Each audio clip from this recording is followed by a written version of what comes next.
అందరికీ నమస్కారం. ఈరోజు ఆహారానికి సంబంధించి క్రొవ్వు పదార్థాల గురించి రీసెంట్గా జరిగినటువంటి కొన్ని స్టడీస్ మరియు కొన్ని ప్రయోగాల ఫలితాలను శాస్త్రజ్ఞులు వెల్లడించిన నేపథ్యంలో వాటి గురించి తెలుసుకోవటానికి ఓ చిన్న ప్రయత్నం చేద్దాం.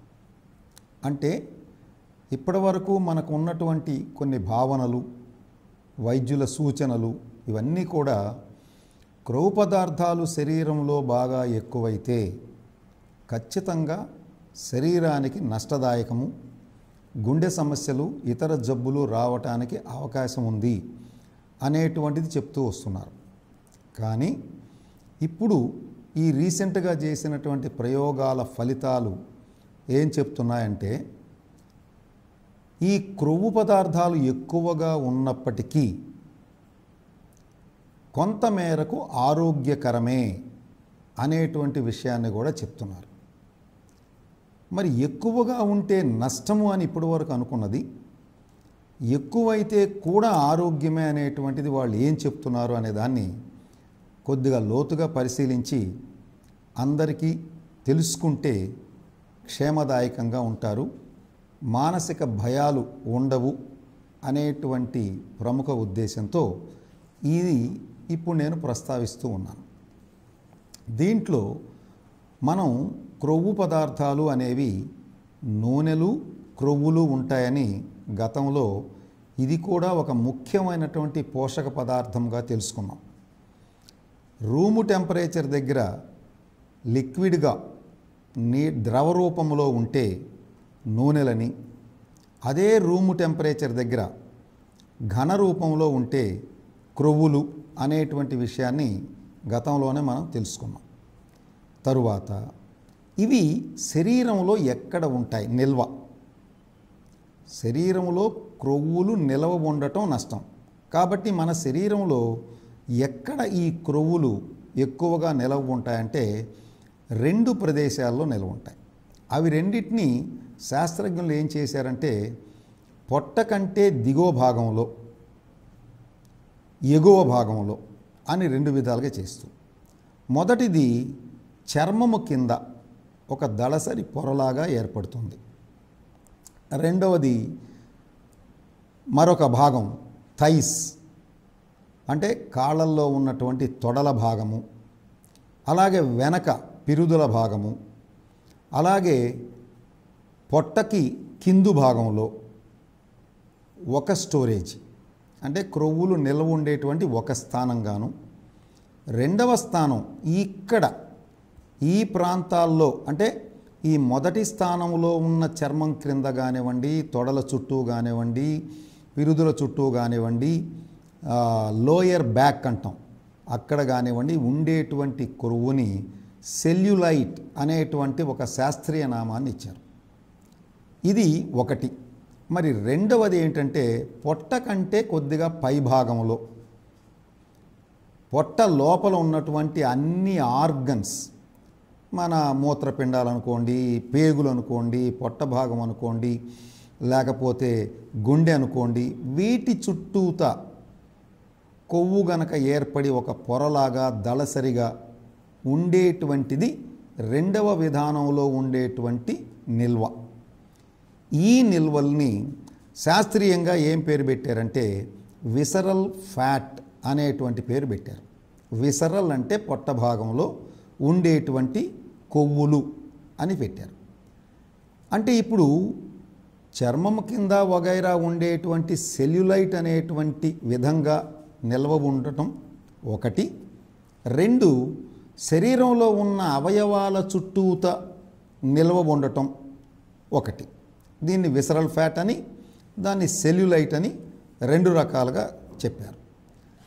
కొంత ప్రయోగాత్మకంగా స్టడీస్ జరిగిన తర్వాత శాస్త్రజ్ఞులు ముందు ఎలుకల మీద ప్రయోగాలు చేశారు.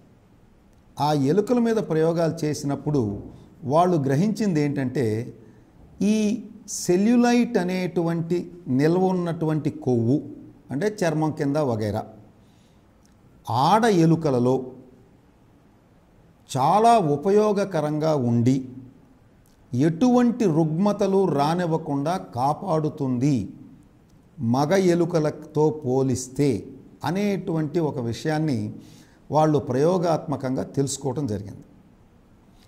ఈ ప్రయోగాత్మకంగా తెలిసినటువంటి అంశం గురించినటువంటి దీన్ని ఇంకాస్త లోతుగా అమెరికాలో ఉన్నటువంటి జార్జియా రాష్ట్రంలో అగస్టా యూనివర్సిటీ అనేటువంటి ఆ యూనివర్సిటీలో ఉన్న శాస్త్రజ్ఞులు వాళ్ళు ప్రయోగాలు చేసి వాళ్ళు తెలుసుకున్నది ఏంటంటే,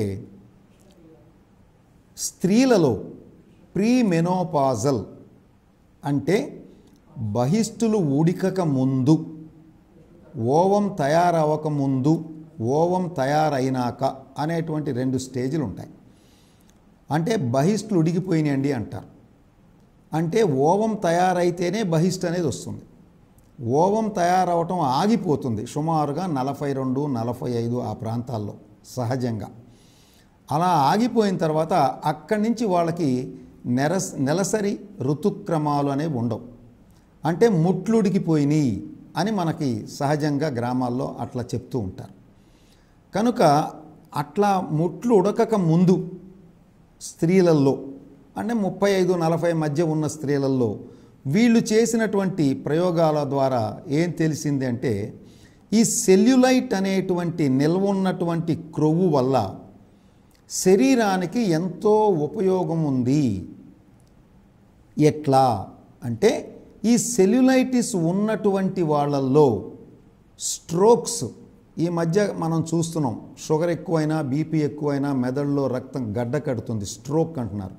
అటువంటివి లేదా డెమెన్షియా అంటే ఆలోచన విధానంలో మార్పులు, తెలివితేటలు తగ్గిపోవటం, ఆలోచించలేనటువంటి పరిస్థితిలో మెదడు ఉండిపోవటం అటువంటివి, లేదా కరోనరీ వాస్కులర్ డిసీజెస్ అంటే గుండె లోపల రక్తనాళాల్లో పూడికలు వచ్చి తద్వారా వచ్చేటువంటి గుండె జబ్బులు వగైరా.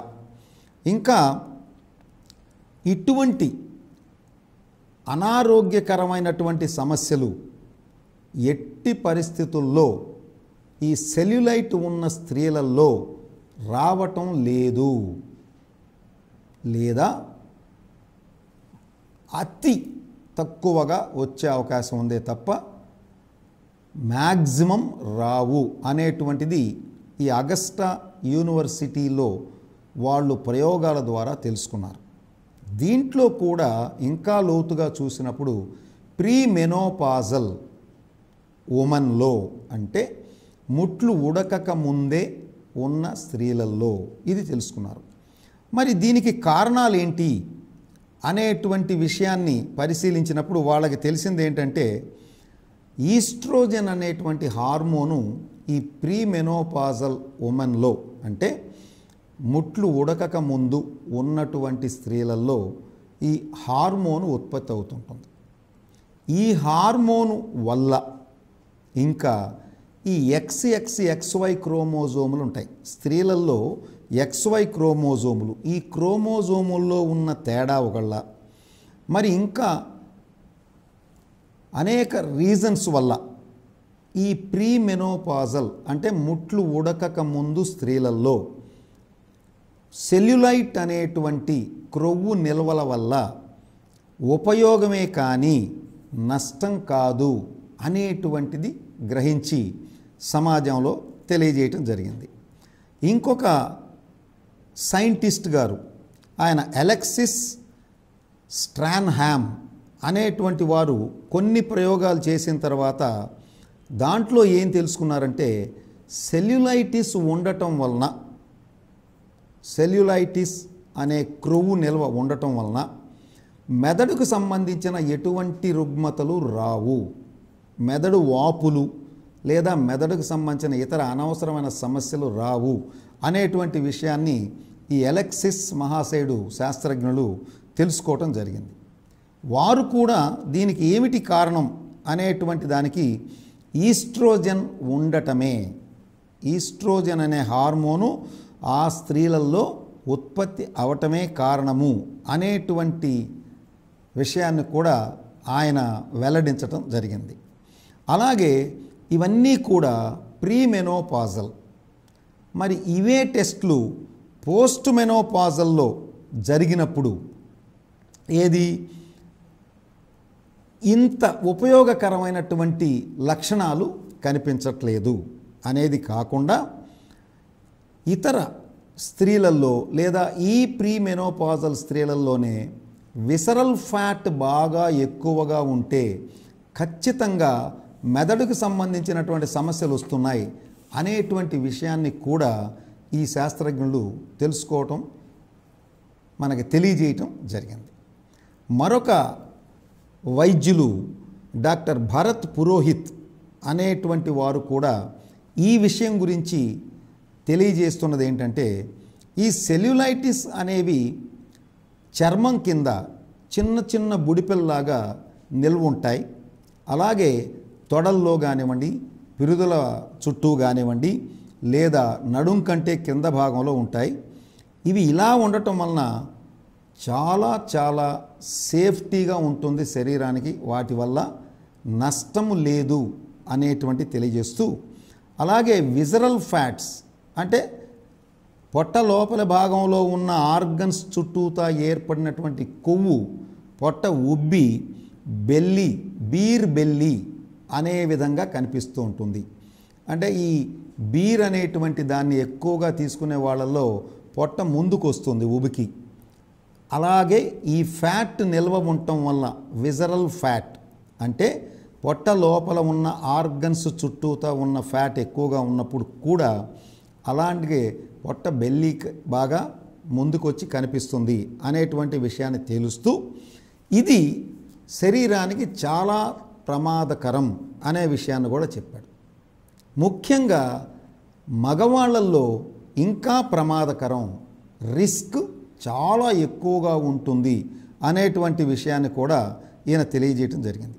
అలాగే పోస్ట్ మెనోపాజల్ అంటే ముట్లు ఉడికిన తరువాత అంటే 45, 50 ఆ రేంజ్లో ఉన్న స్త్రీలను పరిశీలించినప్పుడు వాళ్ళల్లో ఈస్ట్రోజన్ అనేది ఉండదు కనుక హార్మోను ఖచ్చితంగా వాళ్ళ శరీరాలు అనేక రకాల రుగ్మతలకి ఈజీగా గురవుతాయి. అంటే రుగ్మతలు వచ్చే అవకాశం ఉంది. మనం ఇందాక అనుకున్నట్లుగా మెదడుకు సంబంధించిన రుగ్మతలు కావచ్చు, గుండెకు సంబంధించినటువంటి రుగ్మతలు కావచ్చు, లేదా ఇంకా ఇతర ఆర్గన్స్ మూత్రపిండాలకు సంబంధించిన రుగ్మతలు కావచ్చు. ఇటువంటివన్నీ వచ్చేటువంటి అవకాశం పోస్ట్ మెనోపాజల్ ఉమెన్లో అంటే ముట్లు ఉడికిన తరువాత వయసు కలిగిన స్త్రీలలో ఇవి వస్తున్నాయి అనేటువంటిది వీరి యొక్క అబ్జర్వేషన్. ఆ విషయాన్ని వారు తెలియజేస్తున్నారు వారి స్టడీస్లో. ఇంకొక పాయింట్ ఏంటంటే అసలు ఈ విసరల్ ఫ్యాట్ ఎందుకు నష్టం చేస్తుంది, సెల్యులైటిస్ ఎందుకు నష్టం చేయదు అనేటువంటి దాని మీద కూడా కొన్ని పరిశోధనల ఫలితంగా తెలిసింది ఏంటంటే ఈ విసరల్ ఫ్యాట్ అనేది బాగా ఎక్కువగా ఉన్న వాళ్ళల్లో ఈ ఫ్యాట్ ఎండోక్రైన్ సిస్టమ్ వినాళ గ్రంథులు అని ఉంటాయి మనకి. ఆ వినాళ గ్రంథులే మొత్తం మన శరీరంలో ఉన్న జరిగేటువంటి అన్ని రకాల రసాయన క్రియలని అవి జరిపిస్తూ ఉంటాయి. వాటి నుంచి వచ్చేటువంటి హార్మోనులు కనుక ఈ వినాళ గ్రంథుల మీద ఈ ఎక్కువగా ఉన్నటువంటి విసరల్ ఫ్యాట్ పనిచేయటం వలన అవి కొన్ని ఇన్ఫ్లమేటరీ మార్కర్స్ అనేటువంటి పదార్థాలని అవి ప్రొడ్యూస్ చేస్తాయి, తయారు చేస్తాయి, శరీరంలోకి వదులుతాయి. అవి ఏమిటి అంటే టిఎన్ఎఫ్ అనేటువంటిది ఒకటి, ఐఎల్పి అనేటువంటిది ఒకటి. ఈ రెండు కూడా వీటిల్ని ఇన్ఫ్లమేటరీ మార్కర్స్ అంటే రోగ భూయిష్టమైనటువంటి పదార్థములు. ఇవి రావటం వలన ఇవి మన శరీరంలో ఉన్నటువంటి కాలేయం లోపలికి వెళ్ళి అక్కడి నుంచి కొలెస్ట్రాల్ని డిస్ట్రక్ట్ చేస్తుంది. కొలెస్ట్రాల్ అనేటువంటిది కూడా అనేక రకాల ఫ్యాట్స్ లోపల ఇది కూడా ఒక ఫ్యాట్. కనుక ఈ ఫ్యాట్ ప్రొఫైల్ తీసుకున్నప్పుడు మనకి కొలెస్ట్రాల్ వస్తుంది. చాలామందికి మీరు సమాజంలో వింటున్నారు, గమనిస్తున్నారు. కొలెస్ట్రాల్ ఫ్రీ అని ఒక పాట పాడినట్టు పాడుతూ ఉన్నారు. ఈ కొలెస్ట్రాల్ ఫ్రీ అనేటువంటిది తప్పు. తగ్గించుకోవటమే తప్ప అసలు కొలెస్ట్రాల్ లేకుండా శరీరము కొన్ని అవయవాలు మనజాలవు, నర్వస్ సిస్టమ్ దెబ్బతింటుంది. కనుక ప్రపోర్షనేట్గా అంటే ఇంత కొవ్వు తీసుకుంటే ఇంత కొలెస్ట్రాల్ చాలు తప్ప కొలెస్ట్రాల్ ఎక్కువగా ఉన్న తీసుకోకూడదు. అది కూడా ఎవరికైతే హై బీపీలు, గుండె సమస్యమైన సంబంధాలు, గుండె జబ్బులు ఉన్నవాళ్ళు మాత్రమే తక్కువగా తీసుకోవాలి కొలెస్ట్రాల్, కానీ అసలు కొలెస్ట్రాల్ లేకుండా తినకూడదు. కానీ ఇప్పుడున్నటువంటి కొంతమంది మన సమాజంలో ఏదో కొలెస్ట్రాల్ ఉంటే అసలు సంపూర్ణంగా తెలుసుకోక పూర్తిగా నష్టం జరుగుద్ది కాబట్టి అసలు కొలెస్ట్రాల్ లేని అనుకుంటున్నారు. కానీ నీ శరీరంలో ఉన్నటువంటి శరీర భాగాల్లో లివరు నువ్వు కొలెస్ట్రాల్ తీసుకోకపోయినా ఆ కొవ్వు నుంచి 800 మిల్లీగ్రాముల వరకు కొలెస్ట్రాల్ తయారు చేసుకుంటుంది. ఎందుకు అంటే ఫిజియాలజీ, శరీరంలో జరిగేటువంటి అనేక రకాల రసాయన ప్రక్రియలకి కొలెస్ట్రాల్ అత్యవసరం కనుక. కాబట్టి ఈ కొలెస్ట్రాల్ని డిస్ట్రక్ట్ చేయటం వలన ఈ మార్కర్లు ఏవైతే TNF అని ILP అని ఉన్నాయో ఇవి డిస్టర్బ్ చేయటం వలన ఖచ్చితంగా కరోనరీ బ్లాక్స్ ఏర్పడే అవకాశం ఎక్కువగా ఉండటం, అలాగా కరోనరీ బ్లాక్స్ ఏర్పడిన తర్వాత గుండె సంబంధమైన జబ్బులు రావటం. ఇంకొకటి ఏంటంటే ఇన్సులిన్, మన శరీరంలో ప్యాంక్రియాస్ గ్రంథి ఇన్సులిన్ తయారు చేస్తుంది. ఈ ఇన్సులిన్ షుగర్ మెటబాలిజం అంటే మనం తిన్నటువంటి ఆహారం ద్వారా మన శరీరంలో ఉత్పత్తి అయినటువంటి గ్లూకోజును సవ్యంగా వాడుకోవటానికి ఇన్సులిన్ అవసరం. అది మెయిన్. కనుక ఈ ఇన్సులిన్ తయారైన తరువాత ఈ యొక్క ఏవైతే కొలెస్ట్రాల్ డిస్ట్రక్షన్తో పాటు ఇన్సులిన్ని కూడా పని చేయకుండా చేస్తుంది, నిర్వీర్యం చేస్తుంది. ఈ కెమికల్సే అలా నిర్వీర్యం చేయటం వలన షుగర్ వ్యాధి ఎక్కువైపోవటమే తప్ప ఎన్ని మందులు వేసుకున్నా తగ్గని దశలో కూడా చాలామంది ఈ మధ్య సఫర్ అవుతూ ఉన్నారు. అలాగే గుండె జబ్బులు వచ్చేటువంటి అవకాశాలు చాలా ఎక్కువగా ఉన్నాయని, ఇంకా బీపీ రక్తపోటు వచ్చే అవకాశాలు కూడా చాలా ఎక్కువగా ఉన్నాయని అన్నారు. ఎందుకు అంటే విసరల్ ఫ్యాట్ అనేటువంటిది ఎక్కువగా LDL కొలెస్ట్రాల్తో అనుసంధానమై ఉంటుంది. అంటే LDL కొలెస్ట్రాల్ మన శరీరానికి నష్టదాయకమైన కొలెస్ట్రాల్. అదే HDL కొలెస్ట్రాల్ ఎక్కువగా ఉంటే మన గుండెకి మన శరీరానికి సేఫ్, క్షేమకరం. కనుక ఈ HDL కొలెస్ట్రాల్ ఎవరి శరీరాలైతే ఎక్కువగా ఎక్సర్సైజ్ చేస్తూ ఎప్పుడూ పని చేస్తూ చెమటలు పట్టే వరకు పనిచేస్తూ ఉంటాయో వాళ్ళల్లో HDL కొలెస్ట్రాల్ ఎక్కువగా ఉంటుంది, LDL కొలెస్ట్రాల్ తక్కువగా ఉంటుంది. కానీ విసరల్ ఫ్యాట్ ఎవరిలో అయితే ఎక్కువగా ఉంటుందో వాళ్ళల్లో LDL కొలెస్ట్రాల్ పెరగటానికి కూడా శాస్త్రజ్ఞులు గమనించి LDL కొలెస్ట్రాల్ పెరిగితే గుండె సంబంధమైన జబ్బులు వస్తాయి కనుక అది పెరగకుండా చూసుకోవాల్సిన అవసరం ఉంది అనేటువంటి విషయాన్ని కూడా తెలియజేయటం జరిగింది. అలాగే మరొక ముఖ్యమైనది ఏంటంటే ఈ సెల్యులైట్స్ అనేటువంటివి తర్వాత వాటితో పాటు ఈ ఈస్ట్రోజన్, వాస్తవంగా సెల్యులైట్స్ ఎటువంటి హాని చేయకపోగా శరీరానికి రక్షణగా ఉంటాయి. వేరాస్ విసరల్ ఫ్యాట్ గనక ఉంటే ఇది ఖచ్చితంగా ఈస్ట్రోజన్తో కలిసి ఒక రకమైనటువంటి సమస్యాత్మకంగా తయారవుతుంది అనేటువంటిది కూడా తెలుసుకున్నారు. మరొక ముఖ్యమైన అంశం ఏంటంటే ఈ ఈస్ట్రోజన్ సవ్యంగా ఉత్పత్తి అవుతున్నంత కాలం శరీరం ప్రొటెక్టివ్, క్షేమకరంగా ఉంటుంది. ఈస్ట్రోజన్ తయారవటం ఆగిపోయిన తరువాత సమస్యలు మొదలవుతాయి అనేటువంటి అంశాన్ని కూడా వాళ్ళు తెలియజేస్తూ ఉన్నారు. మరొకటి, అసలు ఈ సెల్యులైట్ ఎప్పటి నుంచి మన శరీరంలోకి వస్తుంది అంటే ప్యూబర్టీ అంటే 12, 13, 14 సంవత్సరాల్లో మనలో శరీరంలో జరిగేటువంటి మార్పుల తరువాత, అంటే పెద్ద మనిషి అయింది లేదా రైసరాలు అయింది అని చెప్పుకుంటాం స్త్రీలలో, పురుషుల్లో కూడా ఆ మార్పులు వస్తాయి. అది ఆ కిషోర బాలికలు, కిషోర బాలురు అనేటువంటి పేర్లతో మనకి పిలుస్తుంటారు సమాజంలో.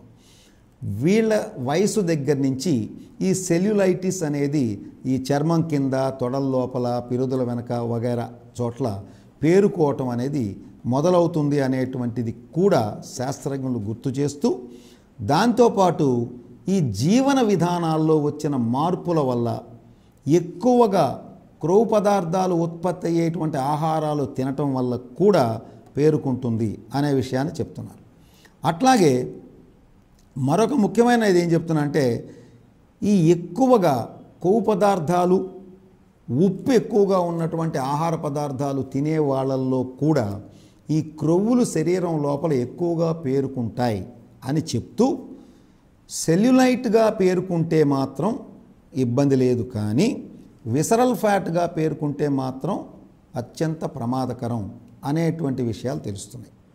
ఫైనల్గా మనం ఈ క్రొవ్వుని ఎలా మనలు గుర్తిస్తారు అంటే, సుమారుగా ఈ నడుము కొలత స్త్రీలలో పురుషుల్లో చూసినప్పుడు 35 అంగుళాల లోపు ఉంటే స్త్రీలలో వాళ్ళకి మంచిది. అలాగే పురుషుల్లో 40 అంగుళాల లోపు నడుము కొలత ఉంటే మంచిది. అంతకంటే పెరిగితే ఖచ్చితంగా ఈ యొక్క అనారోగ్య సమస్యలు వస్తాయి అనేటువంటిది కూడా మన శాస్త్రజ్ఞులు తెలియజేస్తున్నారు. మరొక ముఖ్యమైనది, అసలు శరీరంలో ఎంత ఫ్యాట్ ఉండవచ్చు అనేటువంటి అంశాన్ని కూడా చూసినప్పుడు, ఈ విసరల్ ఫ్యాట్ ఏదైతే ప్రమాదకరం, పొట్ట లోపల అవయవాల చుట్టూ ఉండే ఫ్యాట్, స్త్రీలలో 19% కంటే తక్కువ ఉండాలి కొవ్వు, శరీరం లోపల పొట్ట లోపల ఉన్న కొవ్వు. పురుషుల్లో 32% కంటే తక్కువ ఉండాలి. అంతకి మించి ఉంటే ఖచ్చితంగా ప్రమాదకరం. ఈ మధ్యకాలంలో మరి కొన్ని శస్త్రచికిత్సల ద్వారా, దాన్నే బేరియాట్రిక్ సర్జరీ అనేటువంటి నిపుణులైన వైద్యులు కొంతమంది ఆ కొవ్వుని కొంత తొలగిస్తూ ఉన్నారు. దానికి ఎఫర్ట్ చేయగలిగిన వాళ్ళు, ధైర్యం ఉన్నవాళ్ళు, నమ్మకం ఉన్నవాళ్ళు చేయించుకుంటూ ఉన్నారు. అయితే ప్రస్తుతానికి దానివల్ల అనవసరంగా అదనంగా ఉన్న కొవ్వుని తొలగించుకొని, ముఖ్యంగా ఆ తీసే కొవ్వు విసరల్ ఫ్యాట్ తొలగించుకొని ప్రజలు ఆరోగ్యంగా ఉండటానికి ప్రయత్నం చేస్తున్నారు. అది చాలా ఖర్చుతో, రిస్క్తో కూడుకున్నటువంటి శస్త్రచికిత్సలు. మరి ప్రజలు వాళ్ళ అనుభవాల దృష్ట్యా మరి ఈ కొవ్వు గురించి ఎలా మనం అంటే, అసలు కొవ్వు తినే ముందే మనం చాలా జాగ్రత్తగా ఆలోచించుకోవటం, వీలైనంత వరకు తగ్గించి తినటం అనేది ఒక అలవాటుగా చేసుకోవాలి. ముఖ్యంగా పిండి పదార్థాలు ఎంత ఎక్కువ తింటే శరీరం లోపల అంత కొవ్వు ఎక్కువ తయారవుతుంది. అది విసరల్ ఫ్యాట్గా మారుతూ ఉంటుంది. అందువలన పిండి పదార్థాలను కూడా మనకి కావలసిన మేరకు కంట్రోల్గా తింటూ, మరొక ముఖ్యం ఎక్సర్సైజు విపరీతంగా చేస్తూ ఈ విసరల్ ఫ్యాట్ను కూడా తగ్గించుకోవటానికి ఆ స్పృహతో ప్రజలందరూ ఉండి శరీరంలో అనవసరంగా ఉన్న కొవ్వుని తగ్గించుకుంటూ ఎక్సర్సైజెస్ ద్వారా, డైటింగ్ ద్వారా అందరూ కూడా ఆరోగ్యంగా ఉండాలని కోరుకుంటున్నాం. ఇప్పుడు ఈ చెప్పిందంతా ఏమంటే, కొవ్వు పదార్థం ఎక్కువగా ఉంటే ప్రమాదం అని చెప్తున్నా, అది కూడా ఒక రకంగా శరీరానికి ఉపయోగకరమే అనేటువంటిది తేల్చారు. అంటే ఎక్కడ ఉంటే ఉపయోగకరం, ఎక్కడ ఉంటే నష్టదాయకం అనే విషయాన్ని ఇప్పుడు మీకు చెప్పడం జరిగింది. సెల్యులైట్ అంటే చర్మం కింద, తొడల చుట్టూత, పిరుదుల చుట్టూత, నడుముల కంటే కింద ఉన్నటువంటిది శరీరానికి ఉపయోగం. విసరల్ ఫ్యాట్ అంటే పొట్ట లోపల ఉన్నటువంటి అన్ని ఆర్గన్స్, అవయవాల చుట్టూత తెల్లంగా పేరుకొని పోయినటువంటి కొవ్వు, ఇది ప్రమాదకరం అనేటువంటిది గుర్తించి ప్రజలందరూ ఏ విధంగా చేస్తే మనకి ఆరోగ్యకరంగా ఉంటాం అనే పాయింట్ని తెలుసుకోమని మనవి చేస్తూ నమస్తే.